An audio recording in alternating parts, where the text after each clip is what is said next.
করবে, এই আমল আমার আল্লাহর দরবারে মাকবুল হয়ে যাবে, কবুল হয়ে যাবে। এটা আমার কথা নয়, এটা আমার আল্লাহ কোরআনে বিভিন্ন আয়াতে বলেছেন, ইন্নামা ইয়াতাকাব্বালুল্লাহু মিনাল মুত্তাকিন।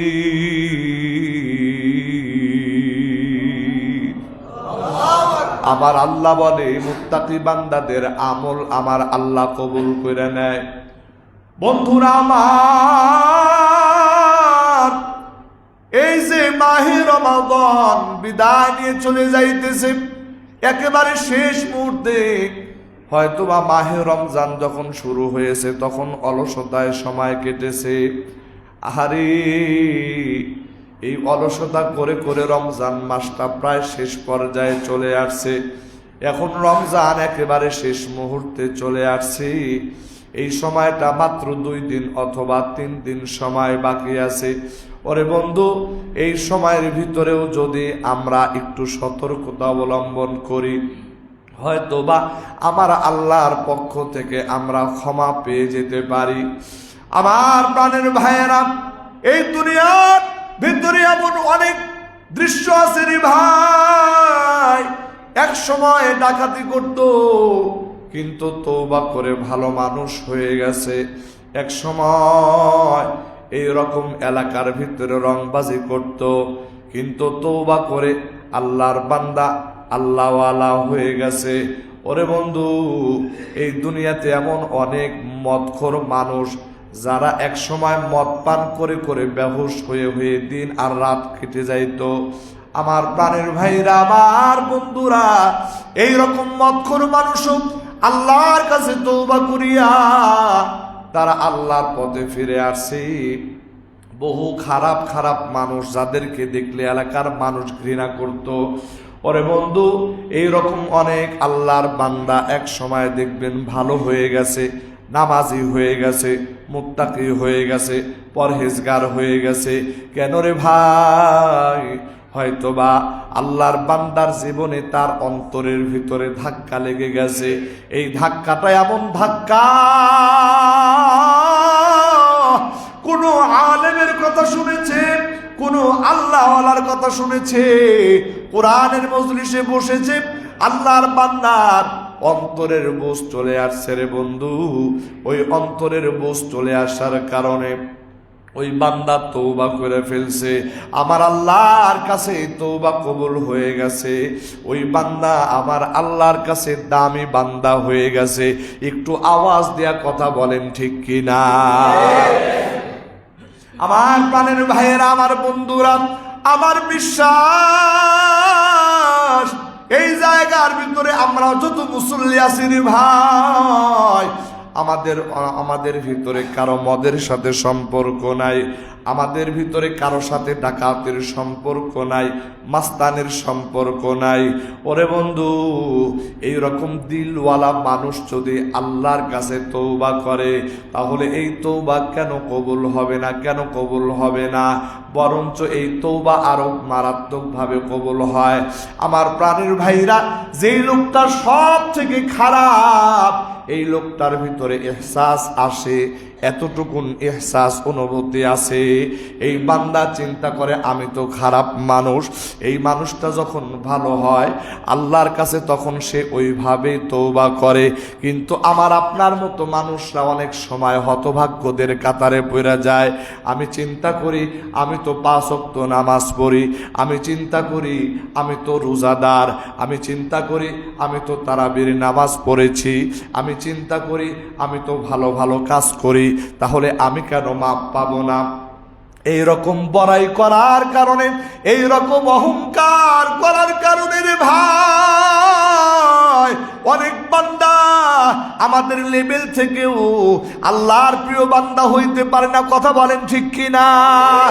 আমার বন্ধুরা, এই জন্য না কোনো প্রকার অহংকার ভিতরে জায়গা দেওয়া যাবে না।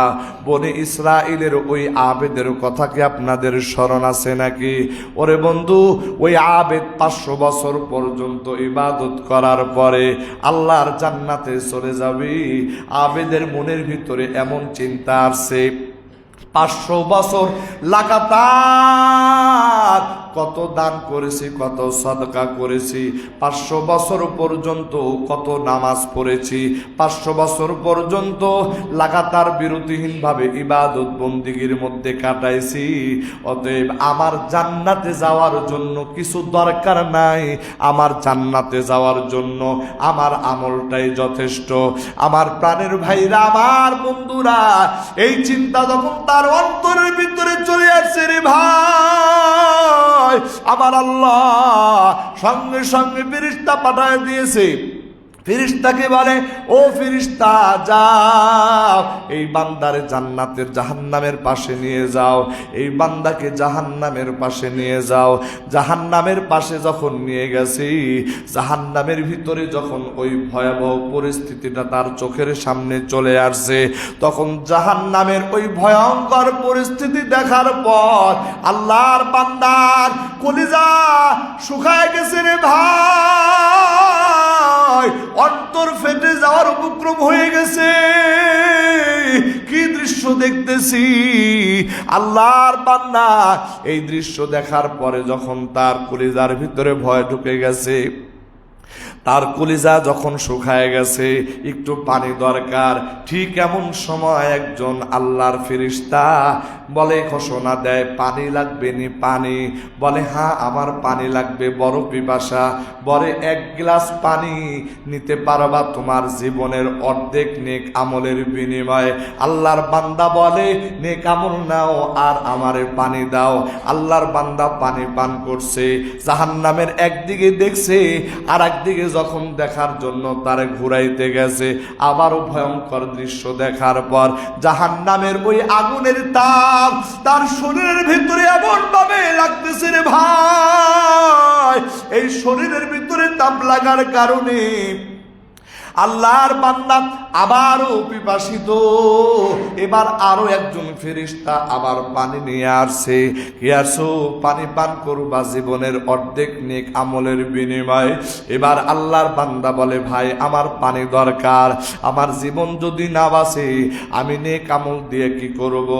আল্লাহর বান্দা জীবনের তার অর্ধেক নেক আমল দিয়ে আবার 1 গ্লাস পানি পান করলেন। এবার 2 গ্লাস পানির বিনিময়ে আল্লাহর বান্দা সমস্ত নেক আমল খতম হয়ে গেছে। এবার আমার আল্লাহ ওই বান্দাকে ডাক দিয়া বলে, বান্দা তুমি না তোমার নেক আমল নিয়ে বড়াই করছিলা, তুমি না তোমার নেক আমল নিয়ে বড়াই করছিলা যে বান্দা তুমি তোমার নেক আমলের বিনিময়ে জান্নাতে যাইবা, এখন তুমি জান্নাতে যাও দেখি। আল্লাহর বান্দা দেখতেছে তার আমল নামায় আর কোনো নেকি বাকি নাই। আল্লাহর বান্দা সিজদায় পড়িয়া মালিককে ডাক দেয়, মালিক আসলে আমি যেটা চিন্তা করেছি ভুল।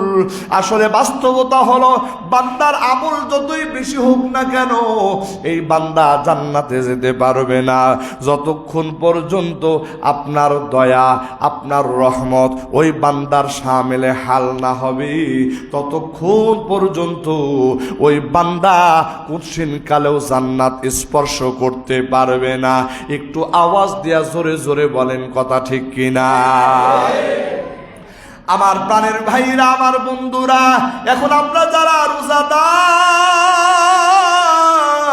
আমরা যারা নামাজি, তারাবির নামাজ আদায় করেছি, যদি কেউ চিন্তা করে আমার রোজার বিনিময়ে আমি জান্নাতে চলে যাব, আমার নামাজের বিনিময়ে আমি জান্নাতে চলে যাব, কারো সুপারিশ লাগবে না, কোনো বিষয় লাগবে না।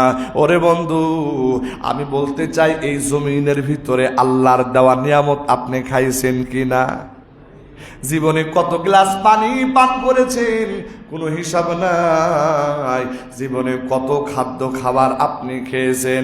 ওরে বন্ধু, ওই যে ফসল থেকে আসা উঠে আসা একটা একটা চাউল আপনি খেয়েছেন, এই রকম চাউল যদি হিসাব করা হয় জীবনে কত বস্তা চাউল খেয়েছেন তার কোনো হিসাব নাই। আমার প্রাণের ভাইরা, আমার বন্ধুরা, এই গোটা দুনিয়া আল্লাহর নিয়ামত দ্বারা ভরপুর রে ভাই। আল্লাহর দেওয়া সূর্য আমরা ব্যবহার করতেছি, আল্লাহর দেওয়া সূর্যের আলো আমরা ব্যবহার করতেছি, আল্লাহর দেওয়া চন্দ্র আমরা ব্যবহার করতেছি। ওরে বন্ধু, আল্লাহর আসমান আমরা ব্যবহার করি কোনোভাবে, আবার জমিনটা ব্যবহার করতেছি, কোনো ট্যাক্স দেওয়া লাগে না। কেননা এগুলো আমার আল্লাহ দান করেছে। আমার আল্লাহ আমাকে আপনাকে দান করেছেন রাত, এই রাত আরাম করার জন্য। আমার আল্লাহ আমাকে আপনাকে দান করেছে দিন, এটা আমাদের আয় উপার্জন করার জন্য। আমার আল্লাহ এইরকম ভাবে প্রতি পদে পদে ওই বান্দার আমার আল্লাহ প্রতি পদে পদে তোমাকে নিয়ামত দিয়েছে, কিন্তু নিয়ামতগুলি ভোগ করলা একটা বারের জন্য, তুমি আল্লাহর শুকর আদায় করলা না। ও বান্দা, এই নামাজ যদি আল্লাহর একটা নিয়ামতের বিপরীতে দাঁড় করানো যায়, এই রোজা যদি আল্লাহর একটা নিয়ামতের বিপরীতে দাঁড় করানো যায়, তাহলে এই নামাজ রোজা কোনো কাজে আসবে না, ফেল হয়ে যাবে। ওরে আল্লাহর বান্দা, এই জন্য মহান আল্লাহ তাআলার দরবারে সর্ব অবস্থায় বান্দার উচিত হলো আল্লাহর কাছে বান্দা নত হয়ে যাওয়া। একটু আওয়াজ দিয়া কথা বলেন ঠিক কিনা? আমার প্রাণের ভাইরা, আমার বন্ধুরা, এই যে মাহে রমজান বিদায় নিতেছে, আল্লাহর কাছে তওবা করা 2 নাম্বার আমল হলো বান্দা এই মাহে রমজান বিদায় নিতেছি, শেষ সময়টা বড় সতর্কতার সাথে কাটানো। কেননা যদি শেষ সময়টা যদি খারাপ হয়ে যায়, তাহলে তো কপাল খারাপ হয়ে যাবে। শেষ সময়টা যদি ভালো হয়, তাহলে আমার কপালটা ভালো হয়ে যাবে। আমার প্রাণের ভাইরা, আমি যেন আল্লাহর জান্নাতি বান্দা হতে পারি, আমি যেন আল্লাহর প্রিয় বান্দা হতে পারি রে, আমি যেন আল্লাহর মোহাব্বতের বান্দা হতে পারি। এই জন্য আমার আপনার মিশন চলতে থাকবে। শুধু রমজান মাস নয়, রমজান মাসের পরেও আমার আপনার মিশন চলতে থাকবে। আমি যেন আল্লাহকে রাজি খুশি করায়া দুনিয়া থেকে বিদায় নিতে পারি। ও আল্লাহ, তুমি আমাদেরকে সেই তৌফিক দান করে দাও। একটু জবান খুলিয়া আওয়াজ দিয়া জোরে জোরে বলেন আমিন। আমার প্রাণের ভাইরা, আমার বন্ধুরা, এখন কথা হলো রে বান্দা, আমার আল্লাহ নামাজের তৌফিক দান করেছে, আমার আল্লাহ রোজা রাখার তৌফিক দান করেছে। অবশ্যই তো কিছু বিশেষত্ব আছে। আমার আল্লাহ যদি আমাকে আপনাকে পছন্দ নাই করবেন, তাহলে এমন কেন কাজ করার জন্য ডাক দিবেন? রোজা রাখার জন্য কেন তৌফিক দিবেন? নামাজ পড়ার জন্য কেন তৌফিক দিবেন? ওরে বন্ধু, আমার আল্লাহ অবশ্যই অবশ্যই এটার প্রতিদান আমাকে আপনাকে দিবি। কিন্তু আমার আপনার জন্য এতটুকুন কথা মালিকের দরবারে বলা উচিত, মালিক গো, রোজাটা যেইভাবে রাখা দরকার ছিল রাখতে পারি নাই, তারাবির নামাজ যেইভাবে পড়া দরকার ছিল করতে পারি নাই, রমজান মাসের প্রতিটা সময় যেইভাবে কাটানো দরকার ছিল রে মালিক, ওইভাবে কাটাইতে পারি নাই। আল্লাহ, হক আদায় করতে পারি নাই, ভুল ত্রুটি হয়ে গেছে। আয় আল্লাহ, মেহেরবানি করে তুমি আমাদেরকে মাফ করে দিয়া এই টুটা এইরকম ত্রুটিযুক্ত আমলগুলি তুমি ফালাইয়া দিও না, বরবাদ করে দিও না। আল্লাহ, তোমার দয়া, তোমার করুণায় আমাদের আমলগুলি তুমি কবুল আর মঞ্জুর করে নাও। সবাই বলেন আমিন। আমার প্রাণের ভাইরা, আমার বন্ধুরা, এই জন্য আল্লাহর নবী বলেছেন, ফারাদা রাসূলুল্লাহ সাল্লাল্লাহু আলাইহি ওয়াসাল্লাম সাদাকাতাল ফিতরি তাহারাতাল লিসিয়ামি মিনাল লাগযি ওয়ার রাফাস ওয়া তুমাতাল লিল মাসাকিন। আল্লাহর নবী বলেছেন, ও দুনিয়ার ইমানদার, এই রকম সাদাকাতুল ফিতর তোমাদের জন্য ওয়াজিব করা হয়েছে। কেন ওয়াজিব করা হয়েছে? এই জন্য ওয়াজিব করা হয়েছে, তোমরা যে রোজা রাখার কারণে যে ভুল ত্রুটি করেছো, রোজা রাখিয়া যে সমস্ত ফাহিশা কাজ করেছো, মিনাল্লাগবি ওয়ার রাফাস, অর্থাৎ ফাহিশা কাজ, নষ্ট যত গুনাহের কাজ করেছো রে বান্দা, তোমার রোজাকে ওই সমস্ত ভুল ত্রুটি থেকে মুক্ত করার জন্য আল্লাহর নবী বলেন আমি সদকায়ে ফিতর ওয়াজিব করেছি। এই সদকাতুল ফিতর আমরা সবাই দেব ইনশাআল্লাহ। কারণ সদকাতুল ফিতর দেওয়ার উদ্দেশ্য হলো আমার রোজা এবং এই রোজা রাখতে গিয়ে যত ভুল ত্রুটি হয়েছে, এই সমস্ত ভুল ত্রুটিগুলো আল্লাহর পক্ষ থেকে একেবারে অটোমেটিক ক্ষমা পেয়ে যাওয়া। সুবহানাল্লাহ বলেন। এই জন্য আমরা সবাই ফিতরা এটা অবশ্যই দেব, অবশ্যই সদকাতুল ফিতর অবশ্যই দেব। একেবারে ঈদের আগের দিন পর্যন্ত আমরা দিতেই থাকবো। এই সদকাতুল ফিতর দেওয়ার নিয়ম হইল ঈদের দিন সকালবেলা ঈদের নামাজের আগে আগে সবকিছু সবাইকে পরিশোধ করে দেওয়া।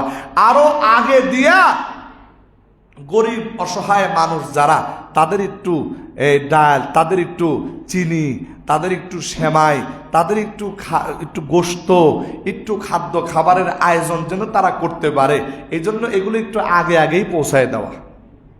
এগুলো একটু কি করা, আগে আগে পৌঁছায় দেওয়া, যেন ঈদের দিন তারাও আমাদের সাথে ঈদ করতে পারে, ঈদের দিন তারাও যেন আমাদের সাথে কাঁধে কাঁধ মিলায়া মাঠের ভিতরে এসে ঈদের নামাজের জামাতে শরীক হতে পারে, ঈদের আনন্দে যেন আমার সাথে এইরকম গরিব অসহায় দরিদ্র মানুষরাও যেন শরীক হতে পারে। এই জন্য আমরা এই সদকাতুল ফিতর এটা এই বছর সর্বনিম্ন নির্ধারিত হয়েছে 110 টাকা। কত টাকা? 110 টাকা।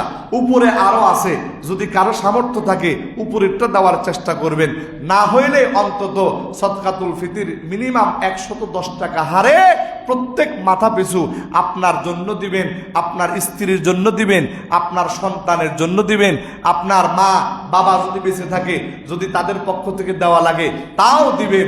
এই রকম ভাবে আপনারা সদকাতুল ফিতর আদায় করে দিবেন। আর এই সদকাতুল ফিতর আমরা যদি সঠিকভাবে আদায় করি তাহলে আমাদের এলাকার যত হত দরিদ্র গরিব মানুষ আছে এই মানুষগুলো অন্তত ঈদের দিনটা একটু ভালো খাইতে পড়তে পারবে। কথা ঠিক কিনা বলেন?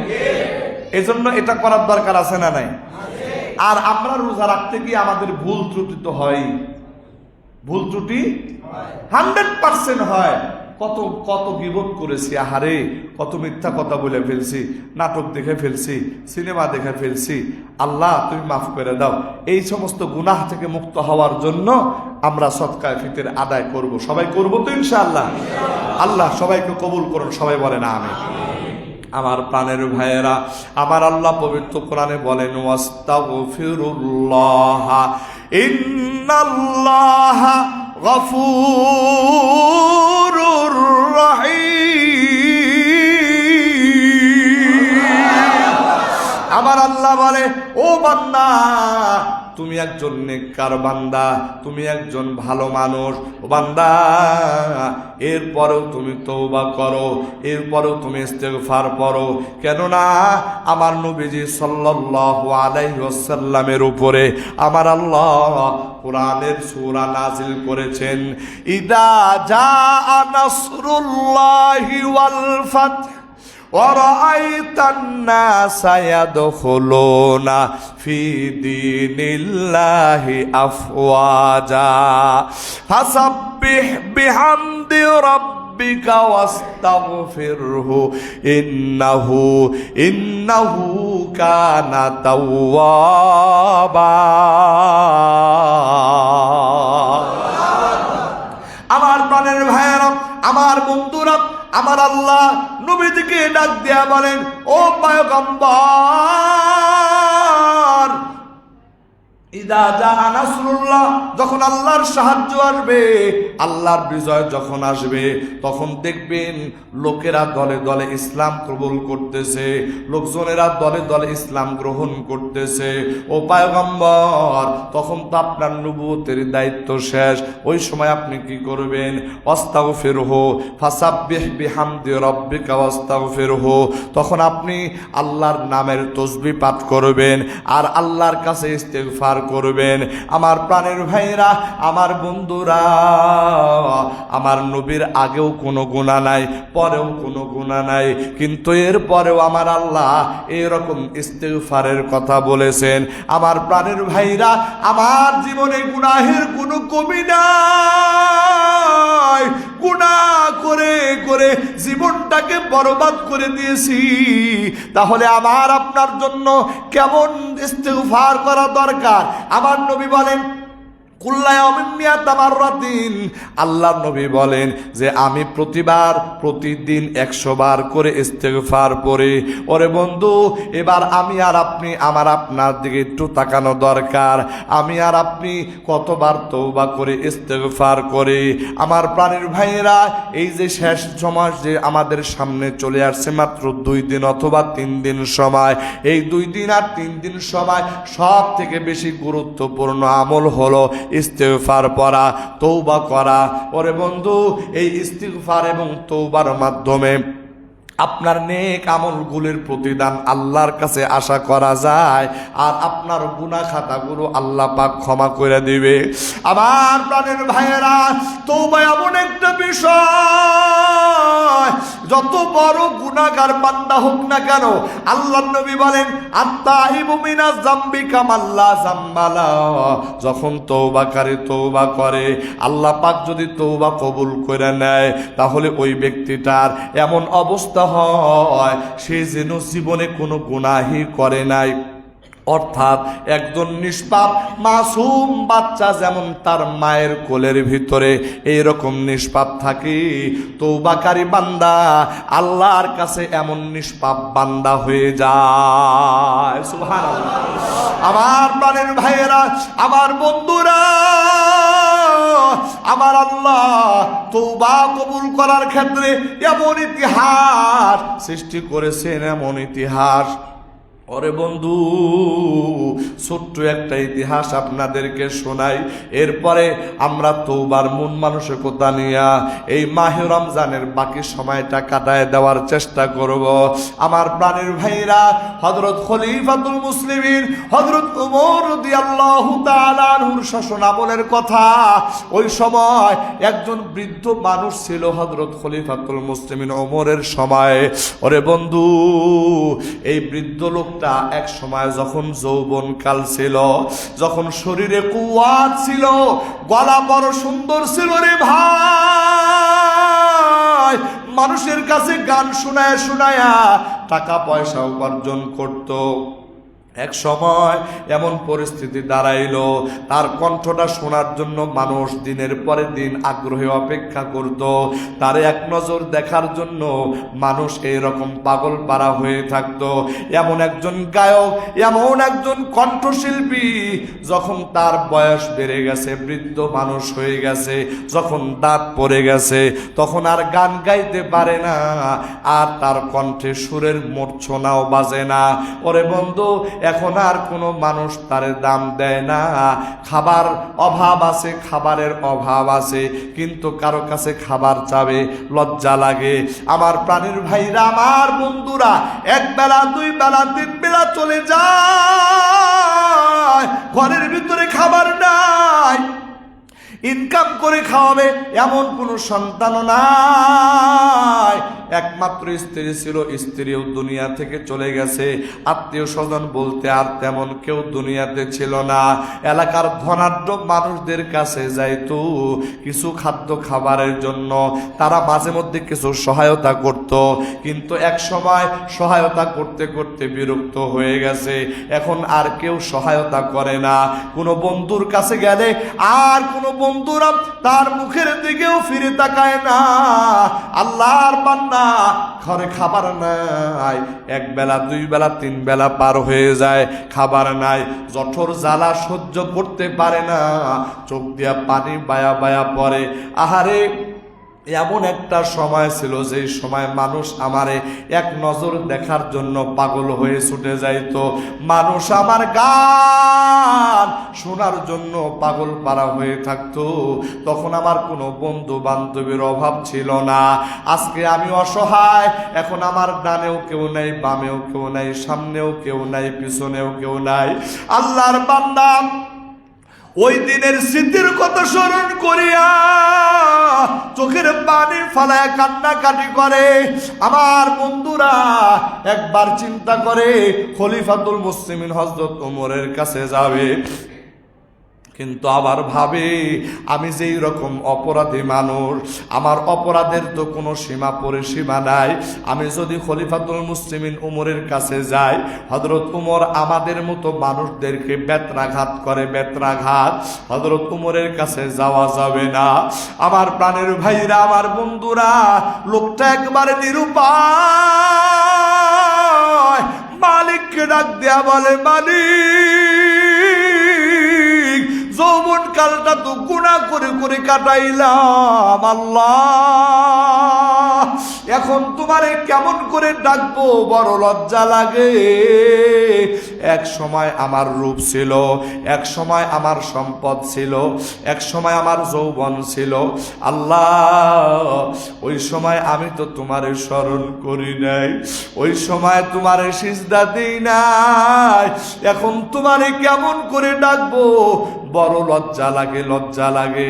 আফসোস করে এতদিন পর্যন্ত মানুষের দুয়ারে দুয়ারে না ঘুরে যদি একটা রাত আল্লাহর কাছে পড়ে থাকতো, আমার আল্লাহ সব দান করত। ওরে বন্ধু, এই রকম মনের ভাব নিয়ে আল্লাহর বান্দা চিন্তা করতে করতে জান্নাতুল বাকি পর্যন্ত চলে গেছে, কবরস্থান পর্যন্ত চলে গেছে। কবরস্থানে যাইয়া চোখের পানি ফালায়া ফালায়া কান্না করে, আর মালিককে ডাক দেয়া বলে, মালিক, মরণ তো একদিন লাগবে, আমিও তো মরে যাব, মরে যাব যেহেতু আমি আগে কবরস্থানে চলে এসেছি। আল্লাহ, আমি তো বড় পাপী, আমি তো বড় গুনাহগার। ওগো আল্লাহ, তোমার কোন ভাষায় ডাকবো এই ভাষা তো আমার জানা নেই। ওগো মালিক, আজকে কয়টা দিন যাবত না খেয়ে আসি, দুনিয়ার কেউ কোনো খবর নেয় না। আল্লাহ, দুনিয়া বড় স্বার্থপর জায়গা। আল্লাহ গো, আমার ভুল হয়ে গেছে, আমি যদি যৌবন কাল থেকে তোমারে ডাকতাম তাহলে আজকে আমার পরিস্থিতি এমন হইতো না। এই কথাগুলি বলতে বলতে চোখের পানি ফালায়া ফালায়া কাঁদতেছে। কাঁদতে কাঁদতে আল্লাহর বান্দার চোখের ভিতরে ঘুম চলে আসছে। আল্লাহু আকবার। আল্লাহর বান্দার চোখের ভিতরে ঘুম চলে আসে। একটা কবরের পাশে তিনি শুয়ে ঘুমায়া পড়ছেন। ওরে বন্ধু, কিছুক্ষণ পরে ঘুম ভেঙে গেছে। ঘুম ভাঙার পরে দেখতেছে খলিফাতুল মুসলিমিন হযরত ওমর রাদিয়াল্লাহু তাআলা আনহু মাথার ভিতরে একটা বস্তা নিয়া এই কবরস্থানের দিকে আগায় আসতেছে। ওই লোকটা, ওই বৃদ্ধ মানুষটা এই দৃশ্য দেখিয়া কাঁপুনি আরম্ভ হয়ে গেছে। কেননা উনি ভালো করেই জানে এই রকম পাপী তাপী, এই রকম গুনাহগার মানুষ যদি হযরত উমরের সামনে পড়ে, হযরত উমর তাদেরকে বেত্রাঘাত করে। এই বৃদ্ধ বয়সে হযরত উমরের বেত্রাঘাত সহ্য করতে পারবে না। এই চিন্তা করিয়া আল্লাহর বান্দা মনে মনে এই রকম ভাবে ভীত সন্ত্রস্ত হয়ে আছে। হযরত উমর রাদিয়াল্লাহু তাআলা আনহু এই লোকটার সামনে দিয়া একটু সামনে, তার পিছনে ফালায়া একটু সামনের দিকে আগায়া গেছে। হযরত উমর রাদিয়াল্লাহু তাআলা আনহু যখন সামনের দিকে আগায় গেছে, তখন আবার পিছনের দিকে ফিরে তাকায়। পিছনের দিকে ফিরে তাকায়া হযরত উমর রাদিয়াল্লাহু তাআলা আনহু এবার ওই অসহায় লোকটার পাশে আসে। পাশে আসার পর তার মাথার থেকে খাদ্যের বস্তা নামায় আর বলতেছে এই জায়গার ভিতরে কিছু খাদ্য খাবার আছে, এই খাদ্য খাবারগুলি তুমি খাও, আবার শেষ হয়ে গেলে আমার কাছে যাইবা, আমার কাছে বলবা, আমি তোমার ব্যবস্থা করে দিব। এই বৃদ্ধ লোকটা চোখের পানি ফালায়া কান্দে আর ডাক দিয়া বলে, ও খলিফাতুল মুসলিমিন, আমি যে ক্ষুধার্ত আছি, আমি যে 3 বেলা 4 বেলা খাই না, এই খবর আপনারে কে দিয়েছে? আল্লাহু আকবার। আমি যে খানা খেয়ে আছি, আমার যে জঠর জ্বালা, আমি তো দুনিয়ার কোনো মানুষকে বলি নাই, আপনি জানলেন কিভাবে? ওরে বন্ধু, হযরত ওমর বলে, আমি দুপুরের পরে যখন একটু কাইলুলা করতেছিলাম, ওই সময় আমার আল্লাহ আমার ইলহামের মাধ্যমে জানাইয়া দেয়, ও খলিফাতুল মুসলিমিন ওমর, আমার একজন বন্ধু কবরস্থানের ভিতরে শুয়ে আছে। ও খলিফাতুল মুসলিমিন, বড় অসহায়, তাড়াতাড়ি খাবার নিয়ে যাও, তাড়াতাড়ি খাবার নিয়ে যায় তার একটু খাবারের ব্যবস্থা করো।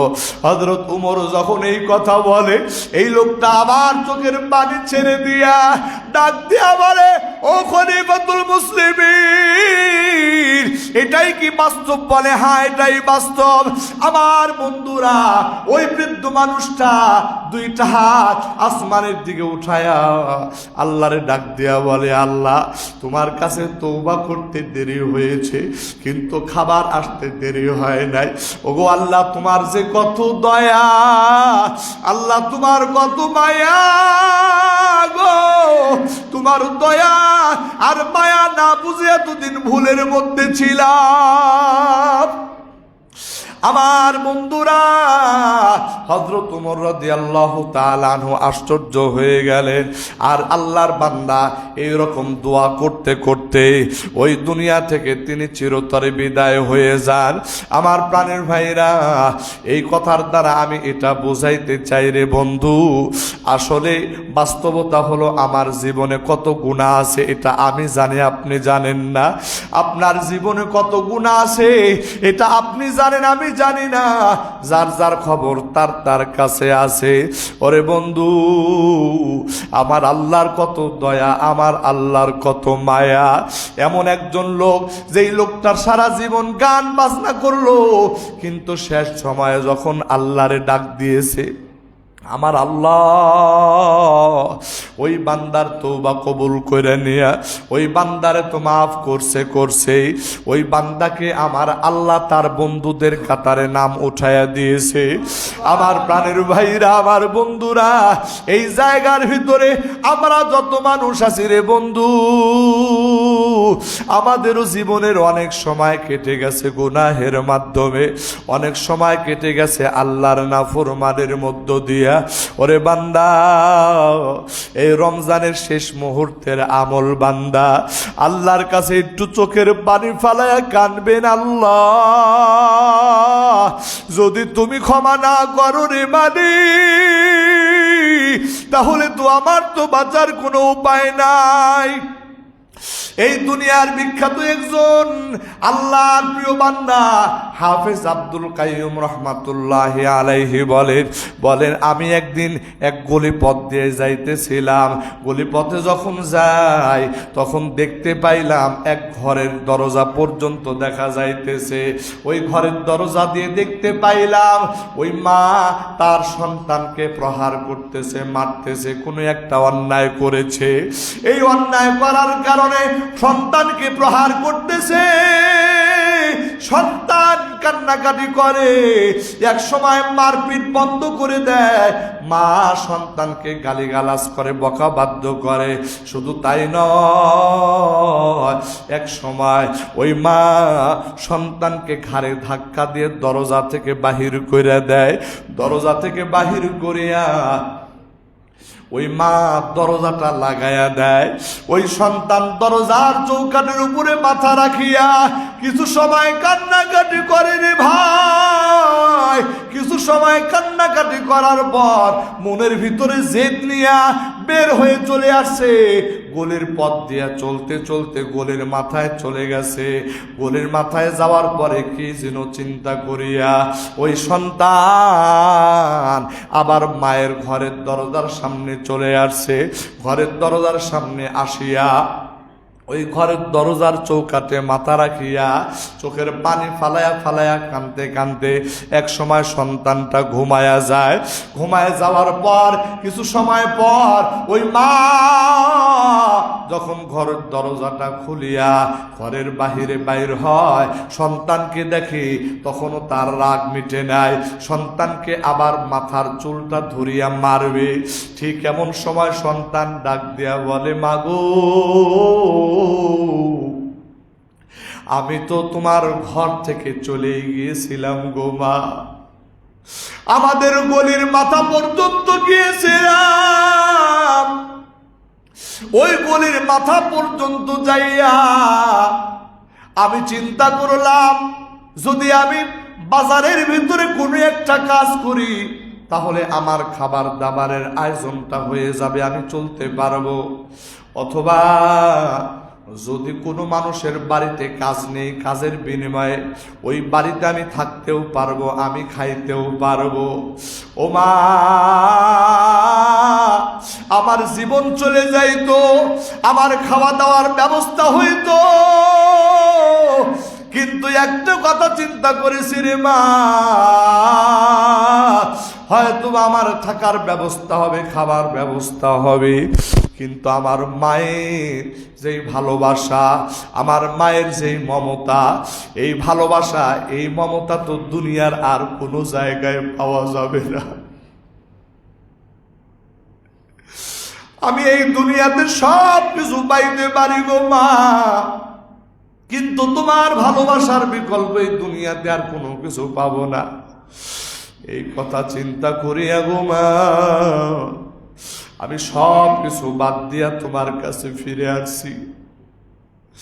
এবার মা ডাক দিয়া বলে, বাবা আমি মায়ের ভালোবাসাকে এমন ভাবে তুমি ফিল করো রে বাবা, আমি মায়ের ভালোবাসার উপরে তোমার এত আস্থা, এত বিশ্বাস, তাহলে তোমার মতো সন্তানরে কেমন করে ঘাড়ে ধাক্কা দিয়ে বাহির করে দিই। আয় রে আয়, আমার বুকের মানিক আমার বুকে ফিরে আয়। এই কথা বলিয়া ওই মা ওই সন্তানকে তার বুকের মধ্যে জড়াইয়া দেয়। আমার প্রাণের ভাইরা, আমার বন্ধুরা, একটু গভীর মনোযোগ দিয়ে খেয়াল করে শুনো রে ভাই, জীবনে কত অন্যায় করেছি, কত অপরাধ করেছি, আমার অন্যায়ের কারণে হয়তোবা আল্লাহ পাক রাগান্বিত হয়ে গেছে, আমার গুনাহের কারণে হয়তোবা আল্লাহ পাক রাগান্বিত হয়ে গেছে। ওরে বন্ধু, এখন দুনিয়ার কোন জায়গায় যাই বা কোথায় আমার আল্লাহর মতো ভালোবাসা আছে? কোনো জায়গায় নাই। এই কথাটা মনে করিয়া বান্দা যদি আল্লাহর দিকে ফিরে আসে, আমার আল্লাহ তখন ওই বান্দাকে ডাক দেয়া বলবে, বান্দা আমি আল্লাহর প্রতি আমার ভালোবাসার প্রতি তোমার এমন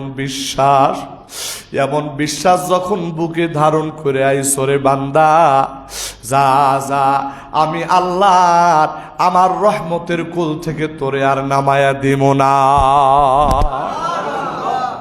আমার বন্ধুরা, এই তো আর 2 দিন 3 দিন সময় আছে। আল্লাহর বান্দারা মনের আবেগ নিয়া মালিকের দরবারে একটু কান্নাকাটি করিয়া তওবা করিয়া রাতের অন্ধকারে মালিককে একটু ডাক দিয়া বলবেন, সকলেরই দরজা হইতে আল্লাহ ফিরিয়া তোমারি রোজায় রইলাম পড়িয়া, তুমি যদি মাফ না করো আল্লাহ বান্দা বান্দারে বলো তোমার বান্দা যাবে কার কাছে আদর গো রিয়া মানুষ আল্লাহ বানায়া আদর গো রিয়া মানুষ আল্লাহ বানায়া কেমনে দিবা জাহান্নামে ফেলিয়া কেমনে দিবা জাহান্নামে ফেলিয়া। মহান আল্লাহ তাআলার কাছে তওবা করে জীবনের গুনাহগুলি মাফ করায় নেওয়ার জন্য সর্বাত্মক চেষ্টা থাকবে তো ইনশাআল্লাহ, সর্বাত্মক চেষ্টা থাকবে তো ইনশাআল্লাহ। ও ভাই, যদি গুনাহ মাফ না হয় তাহলে তো আমার আপনার কোনো উপায় নেই। গুনাহ নিয়ে কোনো বান্দা জান্নাতে যেতে পারবে না, একেবারে পরিষ্কার হাদিস। গুনাহ নিয়ে কোনো বান্দা জান্নাতে যেতে পারবে না। অবশ্যই এই গুনাহের দাগ আমার আপনার শরীর থেকে মুছতে হবে। আর এই মুছার জন্য মাহে রমজান হলো সব থেকে দামি সময়। যদি এই মাহে রমজানে কোনো ব্যক্তি গুনাহ মাফ করাইতে না পারে, আল্লাহর কসম অন্য কোনো সময়ে এই গুনাহ মাফ করা বড় কঠিন ব্যাপার। এজন্য এই জুমাতুল বিদায় আর 2 দিন 3 দিন সময় যেটা আছে, এই সময়টা ফুল দমে কাজে লাগায়া মহান মালিকের কাছে আমরা তওবা করব। আল্লাহ পাক আমাদের সকলকে, আমাদের সকলের তওবা কবুল করুন। সকলে বলেন আমিন। আমাদের সিয়াম সাধনা, আমাদের তারাবি, আমাদের যত ইবাদত বন্দিগি হয়েছে, ভুল ত্রুটি হয়েছে, আল্লাহ যেন ক্ষমা করে দেয়া, আল্লাহ যেন তার দরবারে সমস্ত আমলগুলি কবুল করে নেন। সকলে বলেন আমিন। ওয়া আখিরু দাওয়ানা